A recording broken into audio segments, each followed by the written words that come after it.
Spring rain had wrapped Victorian London in a veil of silver.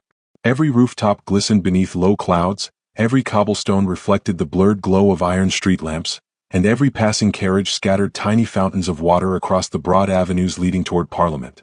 Flower stalls stood beneath striped awnings, their baskets overflowing with fresh primroses, bluebells, daisies, and fragrant wild violets that filled the damp morning air with the scent of new beginnings. Yet despite the season's gentle beauty, there remained an unmistakable loneliness drifting through the city, as though even the rain remembered losses too heavy for sunlight alone. Duke Adrian Ashbourne noticed none of it.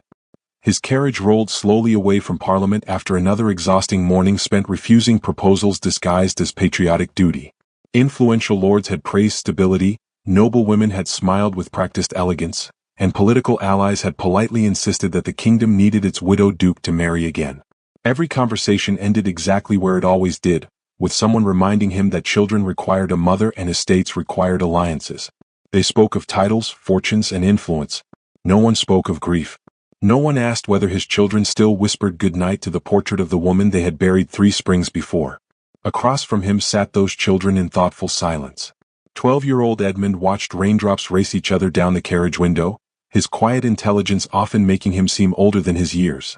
Beside him, 10-year-old Charlotte carefully protected something hidden beneath her cloak, glancing toward it every few moments with barely concealed excitement. Youngest of all was 7-year-old Oliver, whose bright spirit had survived tragedy more stubbornly than anyone expected, though his smile had become rarer since losing his mother. The Duke finally noticed their unusual behavior. "What treasure are you guarding so carefully?" he asked gently. Charlotte exchanged a quick look with her brothers before answering. "It is a surprise, father." Oliver could never keep secrets for long. "We bought flowers," he blurted happily. Edmund sighed with affectionate resignation. "We used the allowance we've been saving." The Duke blinked in surprise. "I thought you were saving for the mechanical train displayed near Hyde Park." "We changed our minds," Charlotte answered softly. Before he could ask why, their carriage slowed behind a line of traffic halted by wagons struggling through the rain. Looking through the misted glass, he saw an elderly florist arranging small hand-tied bouquets beneath a weathered canvas shelter. Her hands trembled from age, yet every bouquet was assembled with loving precision, combining simple wildflowers into modest works of beauty. Charlotte smiled. "That is Mrs. Hawthorne. You know her?" "We visit every Saturday." Oliver nodded proudly. "She lets us help tie the ribbons."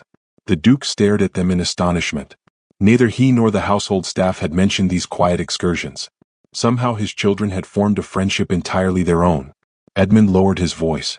"She says people buy roses to impress others." Charlotte finished the thought. "But they buy wildflowers when they truly care." For a long moment, the Duke could think of no reply. His late wife had loved wildflowers above every cultivated bloom in the palace gardens. Whenever spring returned, she gathered them herself instead of ordering servants to arrange expensive displays.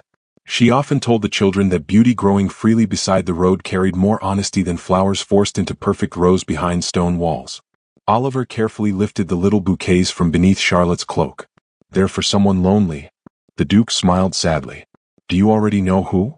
His youngest shook his head. "Mama always said we would know when we saw them." Traffic finally began moving again. The Duke leaned back, believing the conversation finished, never imagining those innocent words would alter every year still waiting before them. Only a few streets later, another procession entered the boulevard. Even before anyone announced its arrival, London recognized the unmistakable grandeur of the royal carriage. Polished black lacquer gleamed beneath the rainfall, golden crests shimmered upon its doors, for magnificent horses advanced with disciplined elegance, and uniformed guards rode alongside with perfect precision. Shopkeepers bowed. Gentlemen removed their hats. Pedestrians hurried toward the sidewalks as protocol demanded. Inside the carriage sat a young royal lady dressed in a radiant golden gown embroidered with delicate silver blossoms that caught the muted daylight whenever the carriage passed beneath the lamps.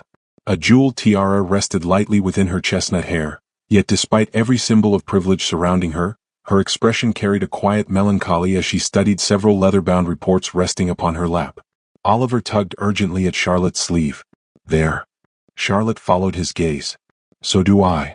Edmund whispered almost reverently. "She looks like she's pretending to smile." Before the Duke realized their intention, all 3 children had opened the carriage door and splashed into the rain. "Edmund," he called.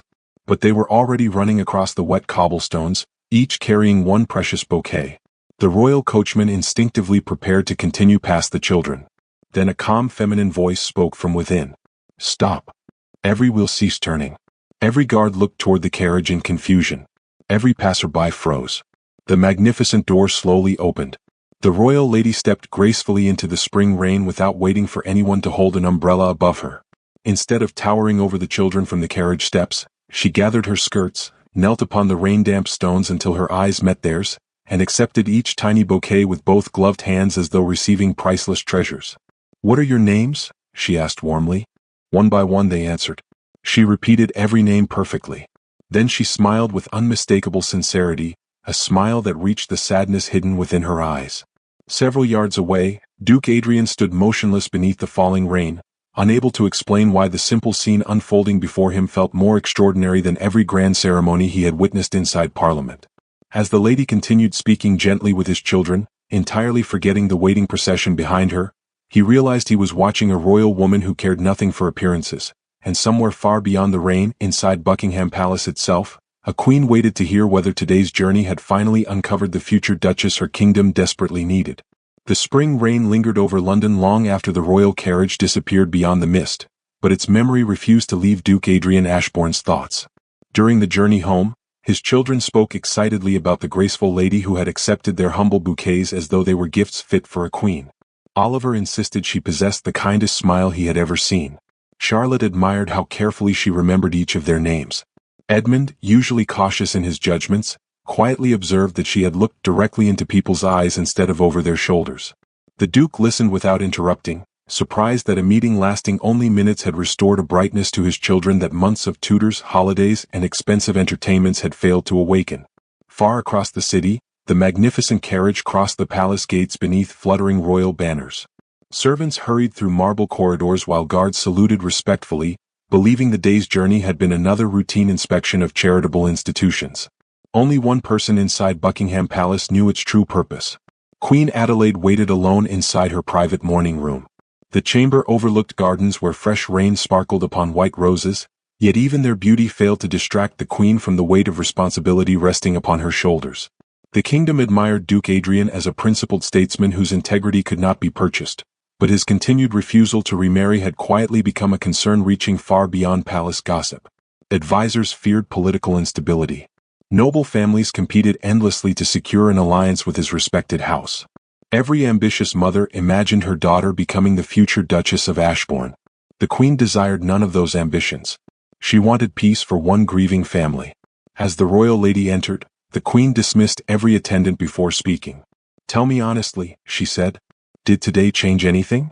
The young woman removed her damp gloves and carefully placed 3 tiny wildflower bouquets upon the polished walnut table between them. "It changed everything." The Queen studied the simple blossoms in silence. "They offered these willingly? They believed I looked lonely." The Queen's thoughtful expression softened. "And were they wrong?" For the first time that morning, the royal lady smiled without restraint.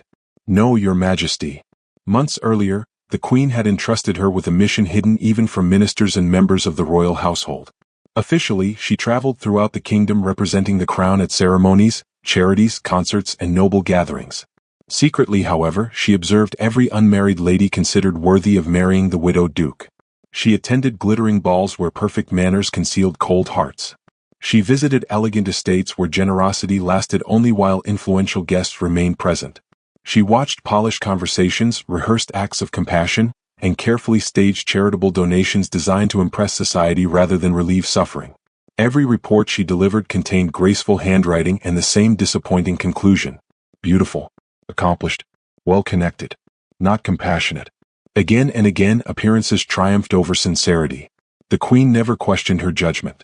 She had chosen this young royal companion precisely because she possessed an uncommon gift for recognizing goodness hidden beneath ordinary moments.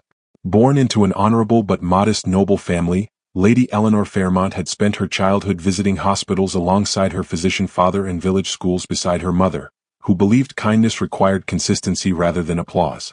Those quiet lessons had shaped a woman who valued unnoticed decency above celebrated generosity. Now, seated beside the Queen, Eleanor found herself unable to forget 3 rain-soaked children carrying wildflowers instead of expectations. "They never asked who I was," she whispered.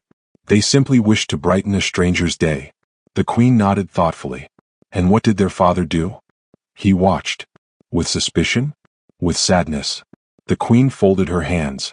I have known Adrian since he was younger than Edmund. He was never difficult, only deeply loyal. After losing his wife, he stopped searching for happiness because he believed doing so would somehow betray her memory. Eleanor lowered her eyes. I saw that devotion. You also saw something else. She hesitated only briefly. I think he no longer seeks another wife. The Queen raised one curious eyebrow. What does he seek? A woman his children would trust before he ever could. Silence settled gently between them. Outside, rainwater dripped steadily from palace balconies, creating a quiet rhythm that echoed through the open window. Finally the Queen stood. Then perhaps we have been asking the wrong question all along. Instead of asking which noblewoman deserved the Duke, she should have asked which woman deserved his children. The realization transformed the entire mission. No ballroom could answer that question. No banquet. No formal introduction. No carefully rehearsed display of generosity. Only ordinary days could reveal extraordinary hearts. Within hours, discreet letters left the palace under royal seal. They announced that Lady Eleanor would travel to several educational charities sponsored by Parliament, including schools and village programs supported by Duke Adrian's estate. The visits appeared entirely administrative, requiring no ceremony and attracting little public attention. No invitation mentioned the true purpose hidden beneath elegant language. When the Duke received the official correspondence 2 mornings later, he accepted the inspection without hesitation. Charitable institutions welcomed royal oversight, and his late wife had devoted countless hours to improving village education. Honoring that work felt natural. His children reacted differently. Is the flower lady coming?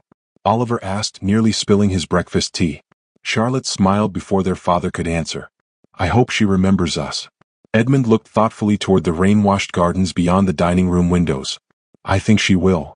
The Duke said nothing, though he secretly wondered the same. He remembered the remarkable way she had repeated each child's name after hearing it only once, as though every introduction deserved careful keeping. Elsewhere, preparations quietly unfolded. Elegant traveling gowns replaced ceremonial attire. Official escorts were reduced. Protocols were simplified. Eleanor requested fewer servants than palace custom required, explaining that large processions often prevented genuine conversations with ordinary people. The Queen approved every unusual request without hesitation because she finally understood that authenticity could never flourish beneath overwhelming displays of royal grandeur. As the modest procession departed Buckingham Palace at sunrise, Eleanor carried no jewels beyond a simple pearl brooch and no documents except a leather journal reserved exclusively for confidential observations. Before closing its cover, she wrote one final sentence beneath the date. Perhaps the greatest examination is not discovering who deserves a crown. Perhaps it is discovering who quietly lives as though every stranger already wears one. She closed the journal gently, unaware that the road leading toward Ashbourne Estate would ask far more searching questions than either she or the Queen had imagined. Morning sunlight finally broke through the lingering spring clouds as Lady Eleanor Fairmont's modest procession entered the grounds of Ashbourne Estate. Overnight rain had left pearls of water clinging to every rosebud, while birdsong drifted gently through ancient oaks lining the long gravel drive. Unlike the intimidating grandeur of many aristocratic residences, the estate possessed an inviting warmth. Flower beds overflowed with wild blossoms instead of carefully sculpted displays, climbing ivy softened weathered stone walls, and children's laughter echoed faintly from somewhere beyond the gardens. Eleanor immediately sensed that although sorrow had visited this home, love had never completely departed. Duke Adrian welcomed her with quiet courtesy upon the front steps. Gone were the glittering halls of Parliament and London's endless expectations. Dressed in a simple dark morning coat rather than formal ceremonial attire, he appeared less like one of the kingdom's most respected noblemen and more like a father determined to preserve the peaceful refuge his late wife had created. "We are honored by your visit, Lady Eleanor," he said warmly. "The honor is mine, Your Grace." Their conversation remained brief. She politely explained that her purpose was to observe village schools, libraries, and charitable programs supported by the estate. Adrian accepted the explanation without suspicion, though curiosity lingered behind his thoughtful eyes. He remembered the extraordinary woman from the rainy London street, yet nothing in her calm manner suggested she carried any secret beyond her official responsibilities. Before another word could be exchanged, hurried footsteps approached across the terrace. Oliver reached her first. "You remembered." Eleanor smiled. "I promised myself I would." Charlotte curtsied gracefully before producing a tiny packet wrapped in blue ribbon. We saved these for you. Inside rested wildflower seeds gathered from the same elderly florist whose bouquets had begun their unexpected friendship. They're forget-me-nots, Charlotte explained. So you'll remember us. Eleanor accepted the gift with unmistakable emotion. I could never forget. Edmund stood quietly beside his younger siblings before asking the question none of them had voiced. Will you walk through Mother's garden? The Duke instinctively looked toward the neglected corner of the estate hidden beyond rows of blooming roses. He had not entered that garden since the funeral. It had once belonged entirely to his wife. After losing her, every unopened blossom had become another reminder of absence. Eleanor noticed the hesitation passing silently across his face. If your grace prefers otherwise, we need not disturb it. Adrian slowly shook his head. No. He looked toward his children. I believe it is time. Together they crossed winding stone paths until reaching a weathered wooden gate covered in climbing vines. Beyond it lay a forgotten sanctuary where nature had continued growing despite grief. Lavender bushes stretched untamed across narrow borders. White daisies bloomed beside cracked stepping stones. Wild roses climbed faded trellises without direction, while delicate bluebells swayed gently beneath old apple trees. Charlotte knelt beside one flower bed. Mother planted these every spring. Oliver pointed toward another corner. She said butterflies always know where kindness lives. Eleanor crouched beside them. Perhaps she was right. Instead of merely admiring the neglected garden, she quietly removed her gloves and began clearing fallen branches from one flower bed. Without instruction, Charlotte joined her. Oliver gathered scattered stones. Edmund carefully straightened leaning supports for climbing roses. The Duke watched from beneath the gate. No announcement had been made. No servants applauded. No court artist stood ready to preserve the scene. Lady Eleanor simply worked because the garden mattered to the children. For nearly 2 peaceful hours they restored pathways hidden beneath weeds, replanted crushed blossoms, and gently tied drooping stems upright. Mud stained Eleanor's skirts, damp earth covered her fingertips, and loose strands escaped her carefully arranged hair. Yet she laughed whenever Oliver proudly discovered another blooming flower hidden beneath overgrown leaves. Something unfamiliar stirred within Adrian. He had witnessed countless charitable demonstrations organized by fashionable society ladies, but every one of them had carefully protected expensive gowns from even the smallest inconvenience. This woman seemed entirely unconcerned. When the work finally paused, they gathered beneath an ancient oak overlooking the restored garden. Edmund quietly studied the flowers before speaking. Father hasn't smiled here since Mother died. Silence settled gently over them. Adrian lowered his eyes. I thought smiling here meant forgetting. Eleanor answered softly. No. He looked toward her. It means remembering without fear. The words entered his heart with unexpected force. Later that afternoon, Eleanor accompanied the children into the village to inspect the small library supported by the estate.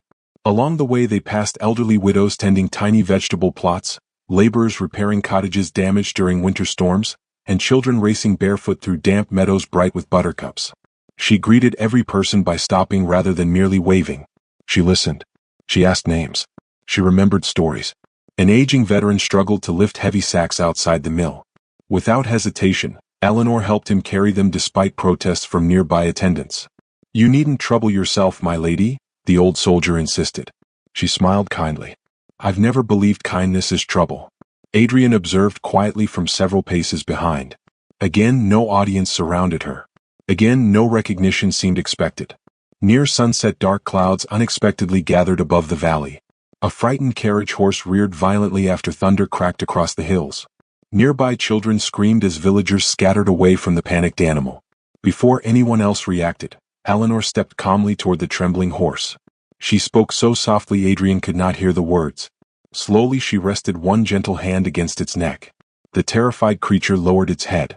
Within moments, it stood peacefully beside her, breathing steadily while rain began falling once more. Oliver stared in amazement. You weren't afraid? Eleanor smiled sadly. I think fear becomes smaller when someone understands it. Those simple words lingered inside Adrian long after they returned to the estate beneath umbrellas glistening with fresh rain. That evening, while the children excitedly described every moment of the day over supper, he found himself watching Eleanor rather than listening to the conversation. She noticed when Oliver quietly offered Charlotte the larger piece of bread. She thanked servants by name. She asked the elderly housekeeper whether her aching knee had improved since winter. Somehow she carried herself with unmistakable dignity while making everyone around her feel unexpectedly important. After dinner, twilight settled across the gardens in delicate shades of blue and silver. Unable to sleep, Adrian wandered outside toward the restored flower garden. Soft voices drifted through the evening air. Hidden behind flowering lilacs, he saw Eleanor seated upon a weathered stone bench beside his children. Oliver leaned against her shoulder. Charlotte carefully held a lantern. Edmund looked thoughtfully toward the stars emerging between drifting clouds.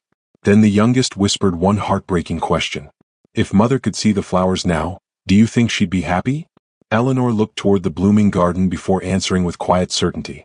I think she already is. Standing unseen within the shadows, Adrian closed his eyes against emotions he had buried for years, unaware that the greatest test unfolding at Ashbourne Estate was no longer measuring the woman sent by the Queen.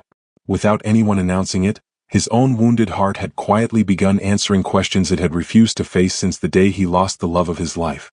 The weeks that followed transformed Ashbourne Estate in quiet ways no visitor could have measured.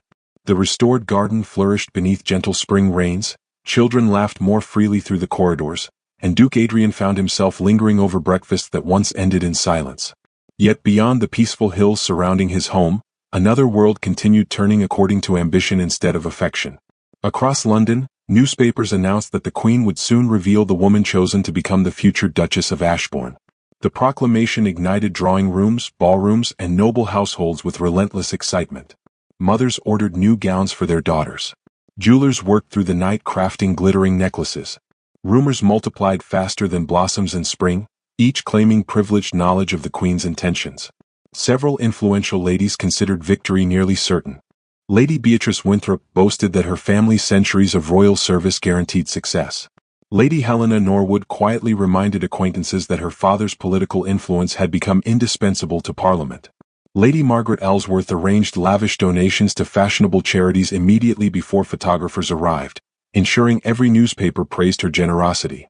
Invitations flooded noble estates as society prepared to celebrate a marriage believed destined to strengthen the kingdom itself. Only Ashbourne Estate remained strangely untouched by the fever surrounding the announcement. Adrian avoided every conversation regarding possible brides. Whenever neighboring gentlemen attempted polite speculation during council meetings, he redirected discussion toward harvests, village schools, or public hospitals. His heart had changed in ways he scarcely understood, yet he refused to name those feelings before examining them honestly. He had promised himself after his wife's death that no decision affecting his children would ever be guided by loneliness alone. Meanwhile, Eleanor continued fulfilling the duties assigned under her official inspection. She visited classrooms, libraries, and orphan schools without ceremony, always choosing ordinary routes instead of grand processions. Wherever she traveled, people remembered her because she listened before speaking. Farmers recalled conversations months later. Elderly widows treasured handwritten notes she quietly sent after returning to London. Village children ran eagerly beside her carriage because they knew it often stopped when they waved. She never realized these unnoticed moments were becoming whispered stories spreading quietly throughout the countryside. One afternoon, while preparing to leave Ashbourne Estate for the palace, Oliver approached carrying a carefully wrapped bundle. "We made something for you." Charlotte untied the ribbon. Inside rested the 3 pressed wildflower bouquets they had offered on the rainy London street, now preserved between delicate sheets of handmade paper decorated with tiny painted forget-me-nots. "We thought the flowers deserved to stay together," Edmund explained. Eleanor accepted the fragile keepsake with glistening eyes. "I shall protect them always." Adrian watched the exchange from the library doorway. Something inside him tightened unexpectedly. The children were not offering flowers anymore. They were entrusting memories. That evening, Eleanor prepared to depart before sunrise. Housemaids folded traveling gowns while attendants organized correspondence for Buckingham Palace. Yet despite the orderly bustle surrounding her, she found herself lingering beside the restored garden beneath moonlit skies. Every blossom seemed to carry echoes of laughter shared with 3 remarkable children who had unknowingly restored pieces of her own guarded heart. Footsteps approached softly behind her. She turned to find Adrian standing beneath the old apple tree. "I wish to thank you," he said.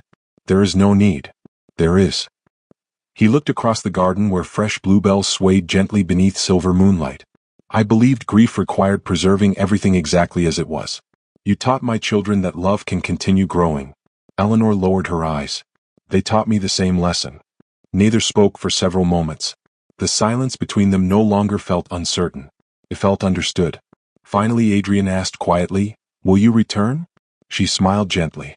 if duty allows. He wanted to ask whether duty ever listened to the heart. Instead he simply nodded. At dawn her carriage disappeared beyond flowering hedgerows, leaving Ashbourne strangely quieter than before. Days later London awakened beneath brilliant sunshine unlike the rains that had first brought them together. Royal trumpets announced the opening of the Grand Assembly where the Queen would reveal the Duke's future Duchess. Thousands gathered outside palace gates hoping to glimpse history. Elegant coaches crowded every avenue leading toward Buckingham Palace, their polished wheels reflecting banners fluttering above cheering crowds. Inside the magnificent ballroom, crystal chandeliers scattered golden light across marble floors while musicians performed graceful waltzes. Every distinguished family in the kingdom attended. Silk gowns shimmered beneath candlelight. Diamonds sparkled like captured stars. Confident smiles passed between ambitious mothers and hopeful daughters who believed destiny favored wealth, beauty, or influence. Adrian entered accompanied by Edmund, Charlotte, and Oliver. The children wore simple formal clothing rather than elaborate court fashions. Charlotte quietly carried a small velvet case beneath one arm. Whispers followed them immediately. Some guests pitied the widowed Duke. Others calculated which noblewoman would soon stand beside him.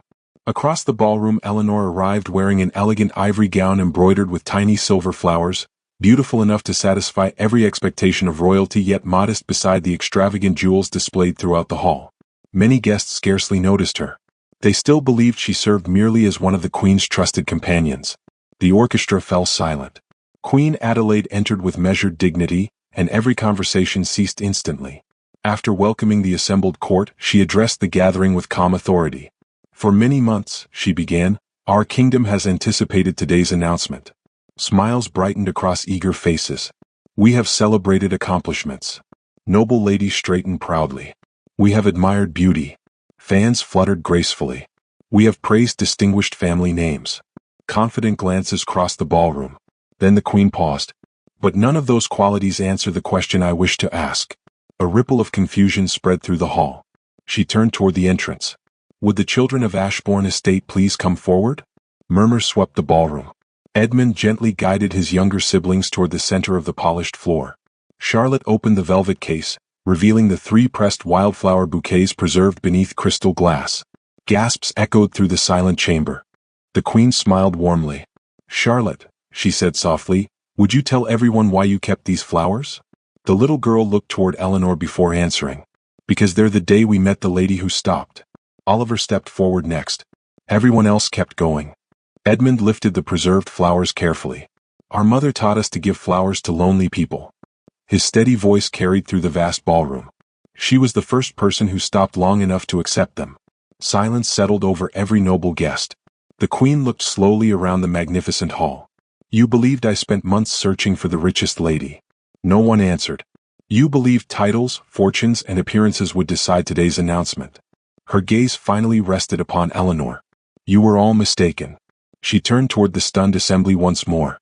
The woman standing before you was never touring the kingdom. Every heartbeat seemed suspended. She was carrying out my secret mission.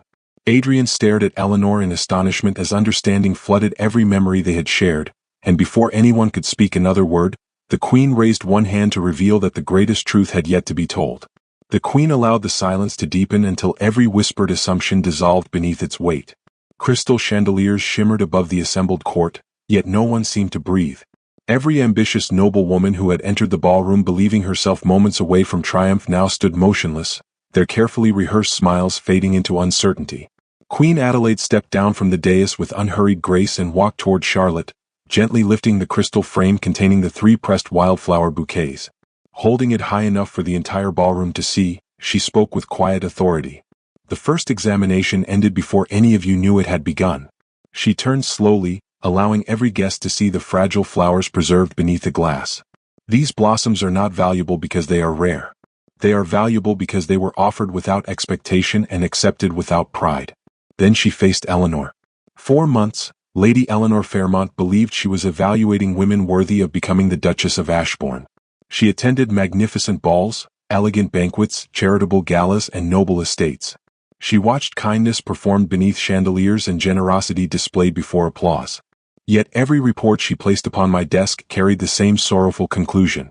The Queen smiled gently. Compassion cannot be rehearsed. She looked toward the 3 children.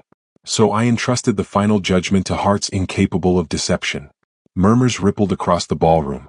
The greatest examination was never held in this palace. Her gaze settled upon the preserved flowers. It happened on a rainy London street, when 3 children offered wildflowers to a stranger who looked lonely. The Queen's voice softened. Every carriage before hers continued without stopping. Another pause followed. She alone stepped into the rain.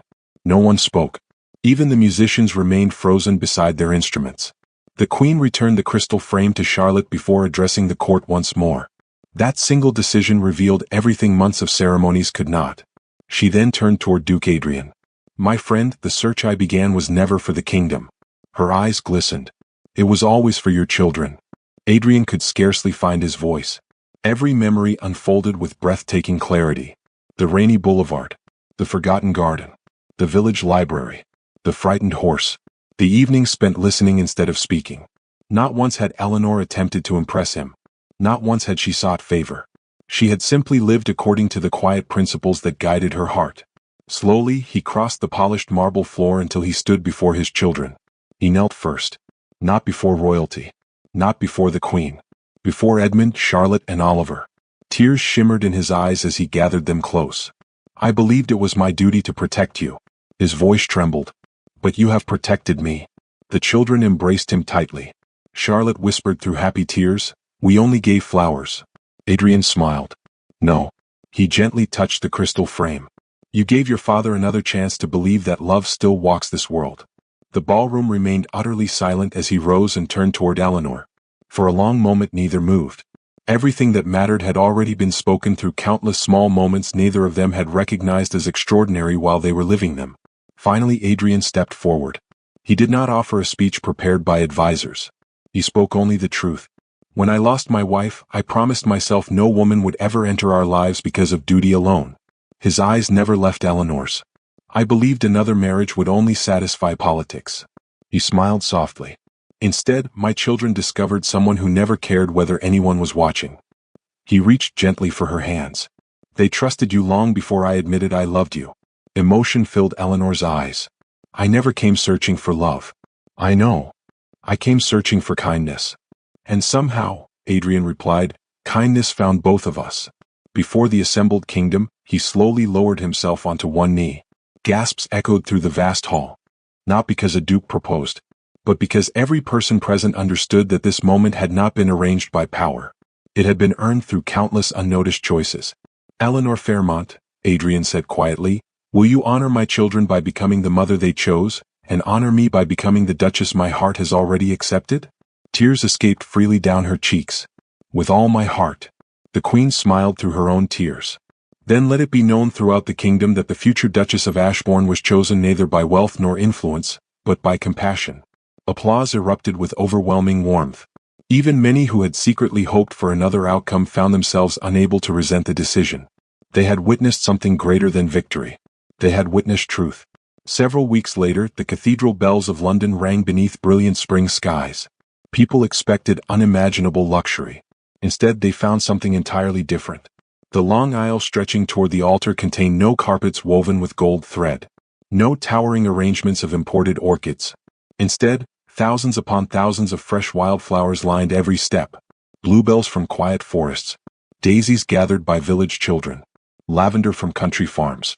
Forget-me-nots collected beside winding rivers. Every bouquet had been donated freely by ordinary families whose lives Eleanor had quietly touched during her journey across the kingdom. The elderly florist, Mrs. Hawthorne, stood proudly near the entrance, her weathered hands trembling with joyful disbelief as she arranged the final blossoms. When Eleanor reached her, she embraced the old woman before entering the cathedral. You planted more than flowers, Eleanor whispered. You helped plant today. Mrs. Hawthorne smiled through tears. So did 3 wonderful children. Before the ceremony began, Adrian quietly requested one unexpected stop. The magnificent black and gold carriage turned away from the cathedral and returned briefly to the rain-washed London street where everything had begun months earlier. The rain had long since disappeared. Spring sunlight now danced across the familiar cobblestones. People gathered in surprise as the Duke and Eleanor stepped down together. Oliver ran toward the exact place where they had first offered the bouquets. Charlotte opened another basket filled with fresh wildflowers. Edmund smiled knowingly. Without speeches or announcements, The family began handing flowers to complete strangers. An exhausted laundress. An elderly widower. A young chimney sweep. A nurse carrying medicine.